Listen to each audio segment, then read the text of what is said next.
காதலர் ஜோடி வந்து ஒரு 1.5 வயசு குழந்தைய எந்த அளவுக்கு கொடூரமாக கொல்ல முடியுமோ அந்த அளவுக்கு கொடூர டார்ச்சர் பண்ணி கொண்டு இருக்கு. அந்த செய்தி தற்பொழுது நாடு முழுக்க பெரிய அதிர்வலை ஏற்படுத்துகிறது. அந்த செய்தி பார்த்தீங்களா? அது வந்து காதல் ஜோடி இல்லை, கள்ளக்காதல் ஜோடி. சிகரெட்டை வச்சு சுட்டு அது 1.5 வயசு குழந்தை சார்ப்பா. கிட்டத்தட்ட ஒரு என்ன அவளுக்கு டிஸ்டர்ப் பண்ணிடுச்சு? எதுக்காக நீ அந்த குழந்தைய இவ்வளோ டார்ச்சர் பண்ணி சுட வச்சு கையை உடச்சி எப்படி பண்ணீங்க? எப்படி ஒரு குழந்தைய எப்படி பண்ணுறதுக்கு மனசு வரும் தெரியல. அந்த மாதிரி சைக்கோக்கள் அதிகமாகிட்டே இருக்காங்க. சில சைக்கோக்கள் இப்போ அந்த அபிராமி மாதிரி அண்டா பிரியாணி அபிராமி இருக்காங்க, பிரியாணிக்கு காரனோட ஓடி போகிறதுக்காக பிள்ளைகளை கொண்டு போனால அந்த மாதிரி மோசமான psycho criminal sex psycho criminals இருக்கிறாங்க. இவர்களுக்கு வந்து என்ன அப்படின்னு பார்த்தீங்கன்னா, பெத்த பிள்ளை நம்ம ரத்தம் நம்ம வயிற்றில் சுமந்து பெத்த பிள்ளையோட துளி கூட அந்த பாசமோ நேசமோ எதுவுமே இருக்காது. இதுக்கு அடிப்படை காரணம் என்ன அப்படின்னு பார்த்தீங்க அப்படின்னா, வெளிநாடுகளில் கூட அப்படி கிடையாது. பலர் வந்து செக்ஸ் பைத்தியம் ஆயிடுறாங்க. இதில் பொம்பளைங்க தான் அதிகம். எல்லாரையும் நம்ம சொல்லலை, பெண்களை நம்ம குறிப்பாக சொல்லலை. என்ன பண்ணுறாங்கன்னா சைக்கோ தரமாக மாறிடுறாங்க. யார் மேலேயாவது அடிக்ட் ஆகி இந்த உலகம்னா என்ன, இது எதுக்காக நம்ம இவன்ட்ட போய் அடிக்ட் ஆகிருக்கோம் அப்படின்னே தெரியாமல் அடிக்ட் ஆகிடுறோம். அதில் ஒரு கேஸ் தான் இவன் யார், கேரளா. இப்போ இன்னொரு கல்ச்சர் என்ன வந்துட்டு இருக்குன்னா, கல்யாணம் பண்ணால் நம்ம கேரியர் போயிடும்னு சொல்லி 30-32 வயசு வரைக்கும் தள்ளி போட்டு அதுக்கப்புறம் கல்யாணம் பண்ணாலும் நம்ம பிள்ளை பெற்றக்கூடாது. பிள்ளை பெற்றனா பாடி ஷேப் மாறிடும் பெண்களுக்கு. நம்ம இந்திய பெண்கள் குறிப்பாக, நீங்கள் வந்து சவுத் ஈஸ்ட் ஏஷியாவில் உள்ள பெண்களுக்கெல்லாம் அப்படி பாடி சேஞ்சே ஆகாது. அப்போ இன்னொரு ரீல்ஸ் பார்த்தேன் கேரளாவில். தமிழ்நாட்டிலையும் அது நடக்குது, வந்துருச்சு, பாதி வந்துருச்சு. அந்த பொண்ணு தண்ணியில் நடந்து வருது. மேடம் பாவடையை தூக்குங்க மேடம், இன்னும் கொஞ்சம் தூக்குங்க மேடம் அப்படின்னு சொல்லி ஒருத்தர் குச்சியை வச்சு தூக்கிட்டே வராங்க. பொண்ணு பாவாடையை தூக்கிட்டே வரான், தண்ணியில் வந்துக்கிட்டே இருக்கு. சார் நீங்கள் கூட வாங்க சார், மானம் கட்டவங்களா இதெல்லாம் எடுத்து எதெல்லாம் ரீல்ஸில் போட. அதுக்கு மொத்தமாக தூக்கியை காமிச்சிட்டு இப்போ ரீல்ஸ் போட வேண்டியது. தூக்கி காமிச்சு மீன்ஸ் பொண்ணை மாப்பிள்ளை தூக்கி காமிச்சு வீடியோ போட வேண்டியதானே சார்? இல்லை, பொண்ணை மாப்பிள்ளை தூக்கி அப்படி சொல்கிறேன். நீங்கள் தப்பீங்க பார்த்தீங்களா? அதாவது நீ வந்து இந்த 2K கிட்ஸ் வந்து எல்லாமே ஏர்லி 2K இருந்தாலும் உங்கள் புத்தி எங்கே போகுது பாருங்க. நான் என்ன சொன்னேன், பொண்ணை தூக்கி காட்டி ஃபோட்டோ போடுங்கன்னா நீங்கள் என்ன நினச்சிட்டிங்கன்னா வேற நினச்சிட்டீங்க. சரி, அது வேணாம். ஸோ அந்த மாதிரி வீடியோ போட்டு தானே இருக்காங்க. ஒரு பேர் சென்னைக்கு வராரு, மறைக்காயர். யார் இவர்? சார் வணக்கம். சார் வணக்கம் தான். இப்போ இந்த சமூகத்தில் வினோதமான அவலங்கள்லாம் அரங்கேறும் பொழுது அதை நம்ம நிறைய பேசுகிறோம். அப்போ நீங்கள் அந்த வரலாற்றில் நீங்கள் இதெல்லாம் ஒரு 80கள்லேருந்து 90கள்லேருந்து இப்படி நடந்தது. இப்போ தான் அது சோஷியல் மீடியா வந்ததுக்கப்புறம் அதிகமாக பேசப்படுறதுனால உங்களுக்கு புதுசாக இருக்குது, நிறைய விஷயங்களை சொல்லியிருக்கீங்க. அந்த மாதிரி தான் கேரளாவில் நடக்கக்கூடிய சம்பவங்கள் எல்லாமே முன்னுதாரணம் மாதிரி. மாசால விஷம் வைக்கிறது, பாம்பை கொண்டு போய் கையை பிடிச்சி கடிச்சு கொல்ல வைக்கிறது, இந்த மாதிரி நிறைய வினோதமான வழக்குகள் நிறைய நம்ம பார்த்துருக்கோம். இப்போ லாஸ்ட்டாக கூட சர்ச் ஃபாதர் கேட்டப்பில் ஒருத்தன் சைக்கோ கொலைகாரன், அதெல்லாம் நம்ம நிறைய பார்த்தோம் சார். அந்த வகையில் திடீர்னு பார்த்தா ஒரு சைக்கோ காதலர் ஜோடி வந்து ஒரு 1.5 வயசு குழந்தைய எந்த அளவுக்கு கொடூரமாக கொல்ல முடியுமோ அந்த அளவுக்கு கொடூர டார்ச்சர் பண்ணி கொண்டு இருக்கு. அந்த செய்தி தற்பொழுது நாடு முழுக்க பெரிய அதிர்வலை ஏற்படுத்துகிறது. அந்த செய்தி பார்த்தீங்களா? அது வந்து காதல் ஜோடி இல்லை, கள்ளக்காதல் ஜோடி. சரியா? இப்போ வந்து சமூகம் வந்து எப்படி அப்படின்னு பார்த்தீங்கன்னா, சொந்தங்கள்லாம் கட்டாயம், சொந்தங்கள் பந்தங்கள் இதெல்லாம் கட்டாயம். ஏன்னா ஒரு பிள்ளை பிறகுது, அதுக்கு சித்தப்பா ஒரு காலத்தில் அதுக்கு ஒரு பிள்ளை பிறந்துச்சுன்னா அதுக்கு சித்தப்பாவும் இருக்காது, மாமாவும் இருக்காது, அத்தையும் இருக்காது, சித்தியும் இருக்காது, பெரியம்மாவும் இருக்காது, தனியாக இருக்கும். இந்த இது இப்போ வந்துகிட்டு இருக்கு. வரும்போது இப்போ என்ன பண்ணுறாளுங்கன்னா, சில பேர் வந்து சில சைக்கோக்கள் இப்போ அந்த அபிராமி மாதிரி அண்டா பிரியாணி அபிராமி இருக்காங்க, பிரியாணிக்கு காரனோட ஓடி போகிறதுக்காக பிள்ளைகளை கொண்டு போனால அந்த மாதிரி மோசமான psycho criminal sex psycho criminals இருக்கிறாங்க. இவர்களுக்கு வந்து என்ன அப்படின்னு பார்த்தீங்கன்னா, பெத்த பிள்ளை நம்ம ரத்தம் நம்ம வயிற்றில் சுமந்து பெத்த பிள்ளையோட துளி கூட அந்த பாசமோ நேசமோ எதுவுமே இருக்காது. இதுக்கு அடிப்படை காரணம் என்ன அப்படின்னு பார்த்தீங்க அப்படின்னா, வெளிநாடுகளில் கூட அப்படி கிடையாது. வெளிநாடுகளில் குழந்தை அப்படின்றது வந்து நீங்கள் வந்து அது நம்ம பேசியிருக்கோம் ஏற்கனவே. இப்போ நீங்கள் அமெரிக்காலாம் போயிடுச்சுன்னா ஒரு 18 வயசு பொண்ணை கன்னத்தை கிள்ளிட்டிங்கன்னா பெரிய அஃபென்ஸ் கிடையாது. அவள் போய் கம்ப்ளைண்ட் கொடுத்தா மட்டும்தான். அது வந்து பெரிய அஃபென்ஸாலாம் சொல்ல மாட்டாங்க. அதே இது ஒரு குழந்தைய நீங்கள் அவங்க பேரண்ட்ஸோட பர்மிஷன் இல்லாமல் அதை தூக்கிட்டிங்களோ கொஞ்சிட்டிங்கன்னா கிரிமினல் அஃபென்ஸ். புரியுதா? ஸோ அந்த மாதிரியான கல்ச்சர் அங்கே வச்சுருக்கான். இங்கே நம்ம வந்து எந்த குழந்தைய பார்த்தாலும் கொஞ்சுவோம், சின்ன குழந்தை. அதாவது நம்மளுடைய கலாச்சாரம் எப்படி அப்படின்னா, தெய்வமும் குழந்தையும் ஒன்று, குழந்தையும் தெய்வமும் குணத்தால் ஒன்றுன்றது தான் நம்மளுடைய கல்ச்சர். ஏன்னா குழந்தையோட ஒரு மழலையன் சிரிப்பை பார்த்து இது பண்ணாதவன் மனுஷனே கிடையாது. அப்படின்ற கல்ச்சரில் நம்மளாம் வளர்ந்தோம். ஆனால் இப்போ என்ன ஆயிருக்குன்னா, இப்போ நம்ம காலப்போக்கில் என்ன ஆகுதுன்னா, இந்த கலாச்சாரத்தை சொல்லிக் கொடுக்காம வளர்ந்ததும், குடும்ப செட்டப்பு இதெல்லாம் இல்லாமல் இருக்கிறது, கல்யாணம் பண்ணிக்கிறது. இப்போ அக்கா இருக்கான்னா அக்கா 35 வயசு வரைக்கும் கல்யாணம் பண்ணிக்கிறது இல்லை. தங்கச்சி ஒருத்தி இருப்பா, அவன் ஜாலியாக போய் பப்பு பாருன்னு போயிட்டுருக்கான். எல்லாரையும் நம்ம சொல்லலை, ஒரு குறிப்பிட்ட. இப்போ அக்கா வந்து அவனுடைய லிவிங்கில் இருக்கேன்னுவா. எதுக்கு ஒருத்தனை போய் கல்யாணம் பண்ணி அவனுக்கு அடிமையாக இருக்கணும்? 2 பேரும் சேர்ந்து வாழ போவோம். என்ன இருக்குது, செக்ஸ் தானே தேவை, அது நம்ம எங்கே வேணாலும் போய்க்கலாம் அப்படின்ற ஒரு இது மிடில் போயிட்டு இருக்கு. இன்னும் அந்த கலாச்சாரம் வந்து முழுமை அடையும் போது தான் இவங்க எல்லாம் எப்படி தெருவுக்கு போகிறாங்கன்னு தெரியும். வயசான காலத்தில் மிடில் ஏஜில். அப்போ மிடில் ஏஜுக்கு மேலே போனப்போ என்ன ஆகுதுன்னா, அதுக்கான ஆள் இல்லைன்னா பைத்தியம் பிடிச்சிடும். புரியுதா அவங்களுக்கு? பைத்தியம் பிடிச்சி சைக்கோவாக அலைய வேண்டியதான். இப்படி ஒரு கலாச்சாரம் தான் போயிட்டுருக்கு. இந்த லிவின் கலாச்சாரத்தில் இப்படி போயிட்டுருக்கு. ஸோ இப்போ உள்ள பெரும்பான்மையான இப்போ ஜப்பானில் பார்த்தீங்க அப்படின்னா பீக்கில் போயிட்டுருக்கு. எவனும் பைத்தியம் பிடிச்சி அலையிறாங்க. ஆனால் இப்போ எனக்கு பொம்பளை வேணான்றான்.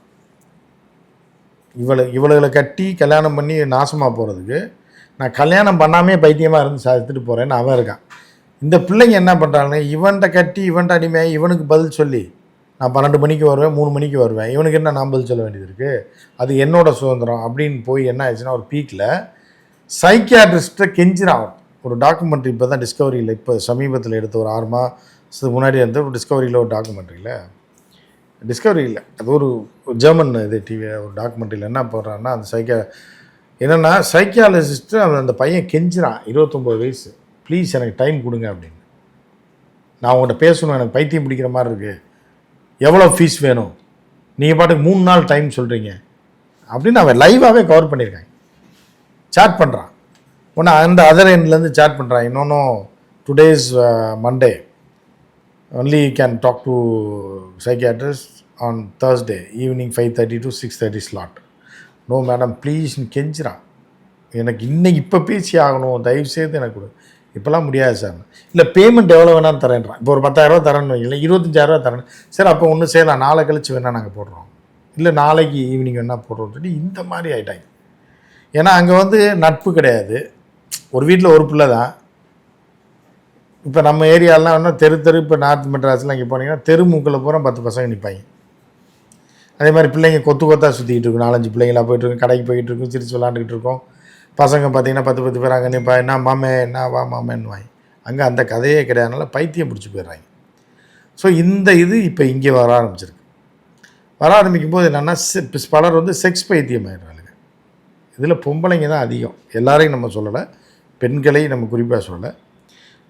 என்ன பண்ணுறாங்கன்னா சைக்கோ தரமாக மாறிடுறாங்க. யார் மேலேயாவது அடிக்ட் ஆகி, இந்த உலகம்னா என்ன, இது எதுக்காக நம்ம இவன்ட்ட போய் அடிக்ட் ஆகிருக்கோம் அப்படின்னே தெரியாமல் அடிக்ட் ஆகிறான். அதில் ஒரு கேஸ் தான் யார், இந்த கேரளா. இவன் என்ன பண்ணுறான்னா, ஒருத்தனை கல்யாணம் பண்ணுறான், 1 வருஷத்தை செத்து போயிடுறான். அவன் செத்துடுறான், அதுக்குள்ளே ஒரு பிள்ளையை பெற்றுறான். இப்போ இன்னொரு கல்ச்சர் என்ன வந்துட்டு இருக்குன்னா, கல்யாணம் பண்ணால் நம்ம கேரியர் போயிடும்னு சொல்லி 30-32 வயசு வரைக்கும் தள்ளி போட்டு, அதுக்கப்புறம் கல்யாணம் பண்ணாலும் நம்ம பிள்ளை பெற்றக்கூடாது. பிள்ளை பெற்றனா பாடி ஷேப் மாறிடும் பெண்களுக்கு. நம்ம இந்திய பெண்கள் குறிப்பாக, நீங்கள் வந்து சவுத் ஈஸ்ட் ஏஷியாவில் உள்ள பெண்களுக்கெல்லாம் அப்படி பாடி சேஞ்சே ஆகாது. நீங்கள் இந்தோனேஷியா பெண்களாக இருந்தாலும் தாய்லாந்து பெண்களாக இருந்தாலும் சரி, இந்த டிராவிடியன் ஸ்டாக்கு இருந்திருக்காங்கல்ல, இந்தியன் ஆரிஜின், டிராவிடியன் ஆரிஜின், இவங்களுக்கெல்லாம் வந்து பாடி சேஞ்ச் ஆகிருக்கு.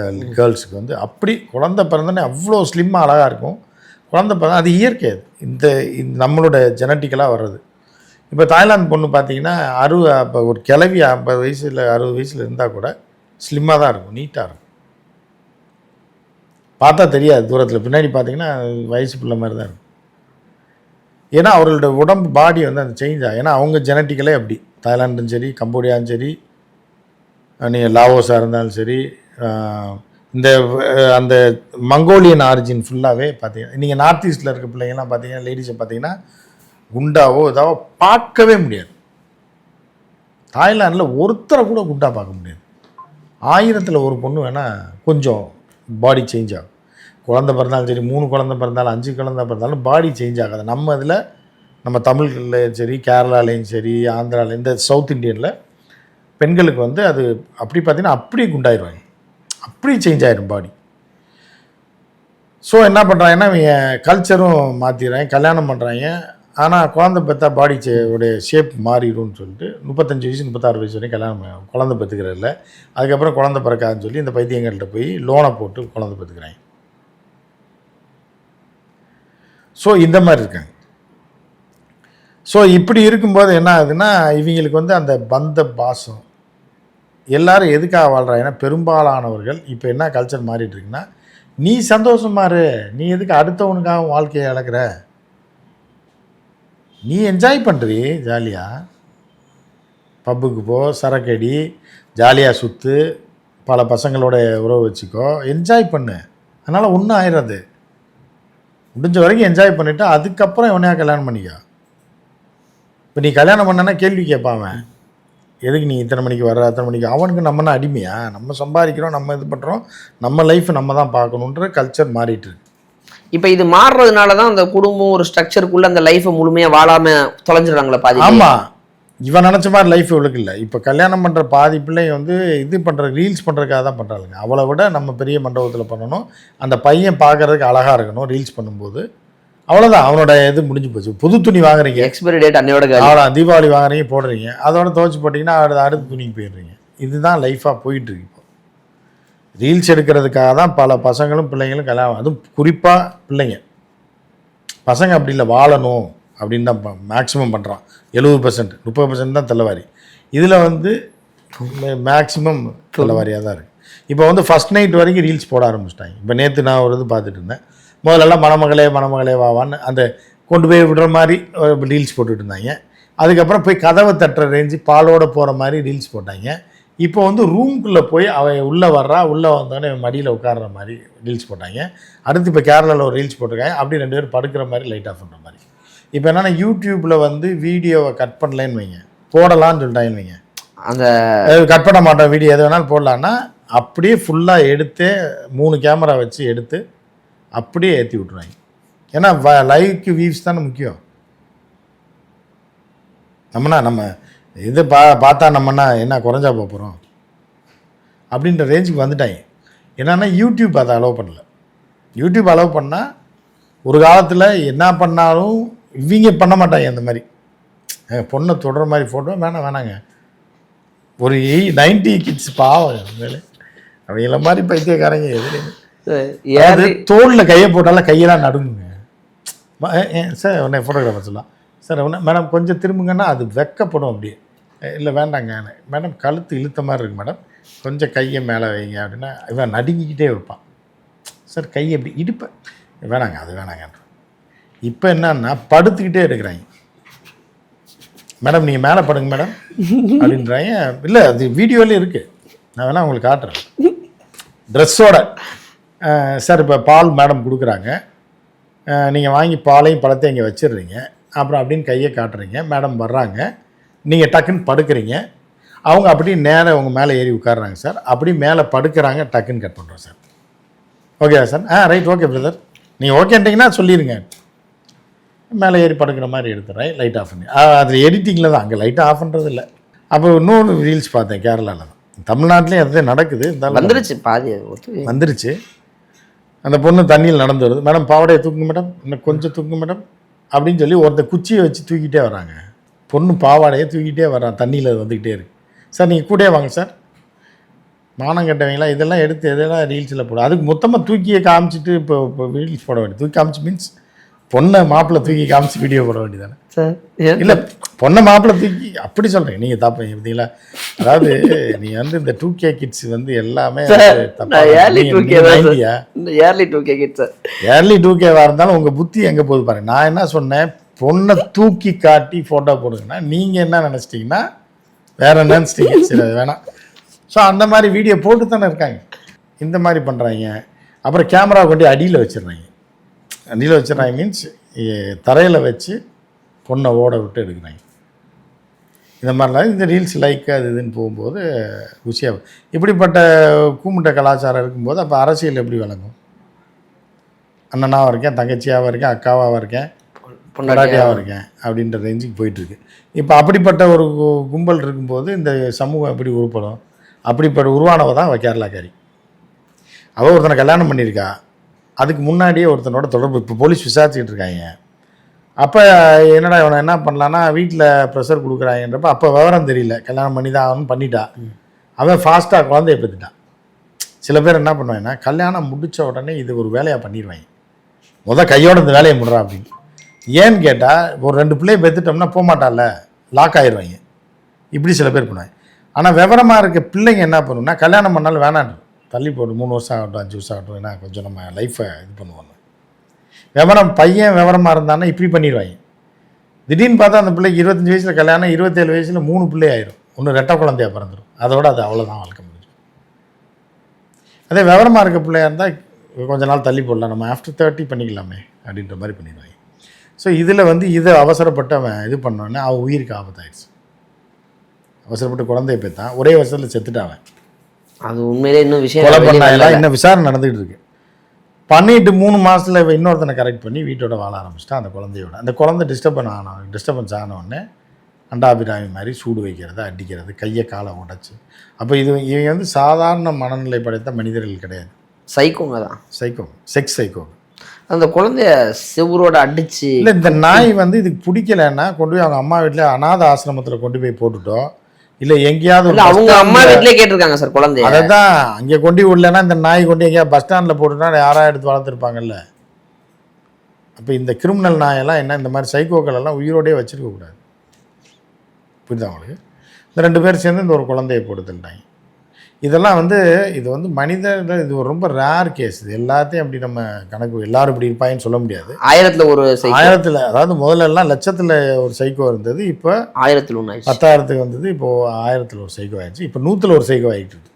100ல் ஒருத்தன் அப்படி தான் இருக்கான், மறைமுகமாக இருக்கான். எனக்கே வெளியே பிள்ளைங்களும் அதுதான் இருக்குது, பையங்களும் அப்படி தான் இருக்குது. சிகரெட்டை வச்சு சுட்டு, அது 1.5 வயசு குழந்தை சார்ப்பா, கிட்டத்தட்ட ஒரு என்ன அவளுக்கு டிஸ்டர்ப் பண்ணிடுச்சு?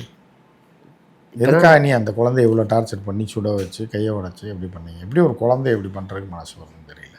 ஸோ அந்த மாதிரி சைக்கோக்கள் அதிகமாகிட்டே இருக்காங்க. இப்போ ஒரு வருஷத்துக்கு முன்னாடி அவனை கல்யாணம் பண்ணும்போது என்னென்ன கதை விட்டு, ஆனால் குழந்தைய இவ பெற்ற குழந்தைய இவளே சூடு வச்சு கொண்டிருக்காங்கன்னா இப்போ எவ்வளோ பெரிய சைக்கோன்னு பார்த்துங்க. இப்படி தான் போயிட்டுருக்கு சமூகம். ஏன்னா அந்த சமூகம் வேறு இதை நோக்கி போயிட்டுருக்கு. ஆனால் அதே சமுதாயத்தில் தான் சார் இந்த மாதிரி சைக்கோக்களையும் இப்போ அந்த ஊர் மக்கள்லாம் சும்மா உள்ள முடிஞ்சவரை அடித்து கொண்டுடலாமானே பார்த்துருக்காங்க. அந்த மாதிரி அப்படிதானே கோவம் வரும். அப்புறம் மித்த வீட்டில் இருக்க குழந்தைய என்ன கொடூரமால பார்ப்பாங்க, குழந்தைய எப்படிடா கையை உடைச்சிங்க அப்படின்னு. எப்படி மனசு வருது அப்படின்னா ஒரு சராசரி மனநிலையெல்லாம் அர்த்தம். நீங்கள் சொல்கிற மாதிரி தான் குழந்தைய கொள்ற அளவுக்கோ குழந்தைய இவ சைக்கோவாக இருந்து இவ மேலே இருக்க செக்ஸ் அடிக்ட்னால அவன் இவளுக்கு குழந்தையா இருந்திருப்பான். இல்லைன்னா அவன் செக்ஸ் சைக்கோவாக இருந்து இவ அவனுக்கு அடிக்ட் ஆகி இதை பண்ணியிருப்பான். அப்போ இந்த 2 பேருமே குற்றவாளிகள் தான். ஸோ இந்த 2 பேரையும் என்ன பண்ணால் அதிகபட்சமாக காலி பண்ணி இருக்கவே கூடாது. இது கேரளாவில் தான் அதிகமாக நடக்குது. காரணம் என்னன்னா தனிமை. ஒரு வீடு இங்கே இருக்கும், ஒரு வீடு அங்கே இருக்கும், ஒரு வீடு இங்கே இருக்கும். கேரளா முழுக்கவே அப்படி தான் இருக்கும். இப்போ கொச்சின் சிட்டி, ட்ரிவாண்ட்ரம் சிட்டியில் இருந்தால் கூட ஒரு வீடு இன்னொரு வீடு தள்ளி தள்ளி தான் இருக்கும். நம்ம ஊர் மாதிரி அப்பார்ட்மெண்ட்ஸு தெருவுக்கு 4 பேர், இதுக்கு 3 பேர்னு இருக்க மாட்டாங்க. ஸோ அது கூட அவங்க தனிமையில் இருக்கும்போது அவங்க மன ரீதியாக பாதிக்கப்படுற மாதிரியான ஒரு சூழல் இருக்கு அப்படின்ற மாதிரி கூட சார். என்டர்டைன்மெண்ட் பண்ணுறோன்னு எல்லாமே எக்ஸ்ட்ரீமாக பண்ணி, ஏன்னா அந்த பாயாசத்தை போட்டு குடும்பத்தையே ஒருத்தி கொண்டாலே சைக்கோ இப்போ ஜெயிலில் இருக்கா. மாமனாரை கொன்னா யாரும் கண்டுபிடிக்கல, மாமியாரை கொன்னா, கொழுந்தியால் கொன்னா, ஏன்னா புருஷனை கொன்னா, எல்லாத்தையும் கொண்டுட்டு கடைசியில் அவங்க சித்தியை கொல்ல போயிருக்கா. அது என்ன பாயத்தை முடிச்சு என்ன பாவம் முடிச்சுன்னு தெரியல. அதை கொல்ல போகும்போது தான் அதை கண்டுபிடிச்சிச்சு, ஜெயிலில் இருக்காவ. இந்த மாதிரி சைக்கோக்கள் கேரளாவில் நிறைய சார். ஃபேக் ஐடியை லவ் பண்ணுறேன்னு சொல்லி கொலை பண்ணது, அந்த ஒரு வாய் பேச முடியாத பொண்ணை வரதட்சணைக்காக பாம்பை பிடிச்சி குத்தி கொள்ள வச்சானே, நிறைய கேஸ் வித்தியாசமாக கேரளாவில் அது வித்தியாசமாக நடக்கும். கடவுளின் தேசம்னு பேர் வாங்கின ஊர் சார். அந்த ஊர்லேருந்து இப்படி பல கடவுளின் தேசம்னா அது இயற்கைக்கு தான். அது ஆக்சுவலாக அங்கே உள்ளவங்க சொல்லுவாங்க சாத்தானின் தேசம் இது அப்படி. அந்த அளவுக்கு தான் பல அந்த வாடையோட தான் இந்த என்டர்டைன்மெண்ட்டை எக்ஸ்ட்ரீமாக என்ஜாய் பண்ணுறங்கிற பேரில் இந்த இடத்துல அதான் அப்படியே பரப்பி எதிர்கால வாழ்க்கையும் இல்லாமல் தொலைச்சி எதிர்கால சந்ததியிலே சீரழிக்கக்கூடிய விஷயங்கள்ல இந்த மாதிரி சைக்கோக்கள் ஈடுபட்டு தான் இருக்காங்க. நம்ம என்ன சொன்னாலும் அந்த சைக்கோக்களை நம்ம என்ன பண்ண முடியும், பொறுத்து பார்ப்போம் சார். நேரம் கொடுத்ததுக்கு நன்றி சார். நன்றி. சைக்கோக்களை என்ன பண்ணுறேன்னு நீங்கள் கேட்டீங்க, வேணா உங்கள் கம்பெனியில் வேலைக்கு சேர்த்துக்குங்க. எடிட்டரால் ஆங்கராக சேர்த்துக்கிட்டிங்கன்னா லாங்குவேஜில் போகணும். சேர்த்து விட்டு நான் அவங்களை ட்ரீட் பண்ணி கொடுக்கவா சார்? திருத்தலாம்ல.